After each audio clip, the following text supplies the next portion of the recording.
42 Below present a documentary on Fly My Pretties, the story.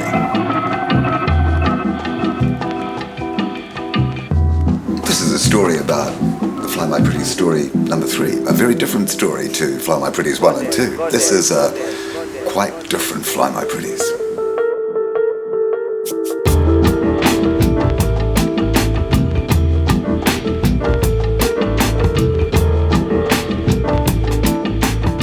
Well, the essence of Fly My Pretties in my mind is a true collaboration between different artists, taking risks and trying to do something that they wouldn't usually do in a more of a theatrical environment or a theatrical platform. And it's about recording a live album.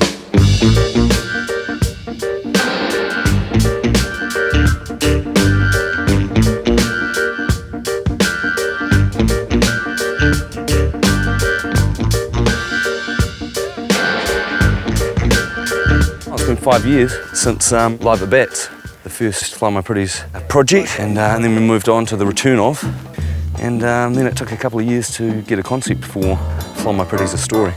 Really, I just started thinking about how could we make it more theatrical, the show, with the music, and I was just thinking, well, we should do a story of some kind, and then it kind of occurred to me that who would be better, none other than my old man, Dick Ware. Yeah, Barney and I had always wanted to collaborate on some project together, and then he came up with this idea, and he rang me up and he said, "Hey Dad, how'd you like to be in Fly My Pretties?" Fly My Pretties, you want me to sing? No Dad, please don't sing. Okay, what do you want me to do, lay cables? I want you to be a narrator. I want you to tell a story that would become the songbook for the show and would integrate songs, not only about the story, but about sustaining ecosystems on the planet. A cheeky pair of Piwaiwaka greeted the twins when they stepped off the school bus. Yeah, and we wanted to take the central motive of Fly My Pretties, the fantails, the Piwaiwaka, and have them as characters, and to have children as characters. So a story for children that would also be for adults. The story itself is really about two twins, Tom and Jessie, and they discover that there's been some dudes dumping chemicals basically in their stream, in their river, and from there it's a chase, and it's a challenge to capture the rid of it chemical baddies. So the story has some ecological messages in there, and it's about really nurturing our own environment, taking care of it properly. And so there's the collaboration with my dad and the illustrator, but of course the main collaboration is with all the artists that are the musicians. This is not the world I know. I guess musically the artists are expressing through their music and lyrics how they relate to their natural environment and how important it is to take care of it. To see these young New Zealand musicians coming up with this material and then executing it was just profound. It was a really great experience to see what had come together.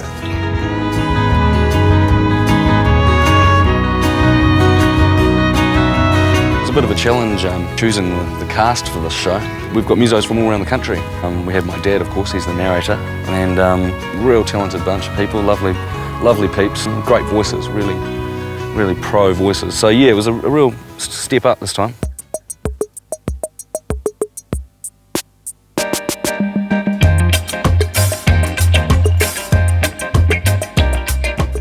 Hi, I'm Mike Fabulous, and I play the bass guitar, which is kind of like the dad guitar, and the normal guitar, which is kind of like, I don't know, I'd imagine it would be like an adolescent guitar.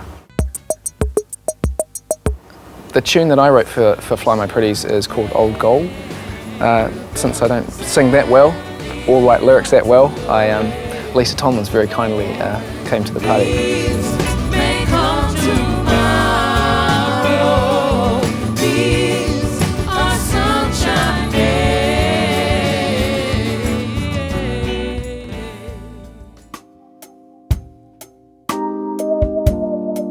Hello, I am L.A. Mitchell, and in Fly My Pretties I play Rhodes and sing. The song that I do in Fly My Pretties is called I'm Alive in the World and It's Alright. Every time I feel the sunlight shining upon my face, that it reflected well on the story with what the kids were dealing with, and the fact that they had this remarkable place to go to as a sanctuary, and that's sort of what the song reflects.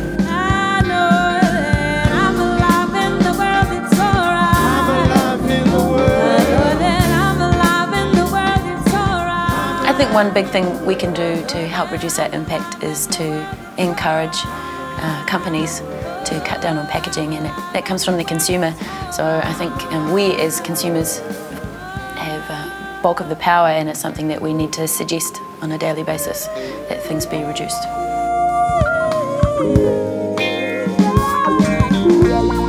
Every time I feel like there's too much to lose. Hi, my name's Anna Coddington, and I've been playing guitar and singing in Fly My Pretties this year. Lay me to sleep in this bed, soft and silent. I have 2 songs in Fly My Pretties, the story. The first, which is called Garden, is about instinct and knowing that something is wrong. Let the night bend over me. And the second one is called Beat Repeat, and it started out being about the relationship between twins and the idea of them being intertwined like so, and it goes, heart of my heart, when you beat, I repeat.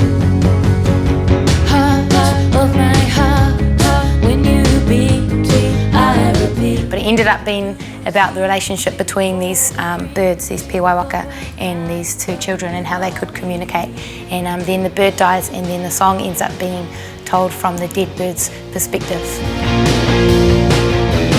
End of my stars, what you speak, I complete. I think the key to reducing our impact on the environment is for individual people, myself included, to stop thinking that we can't do anything, because I think everybody should just do what you can, even no matter how small it is. And for some people that will be just recycling, carpooling, doing whatever small things you can do, because it's so easy to feel powerless when you think, oh, even if I do this, there's so many millions of people that aren't.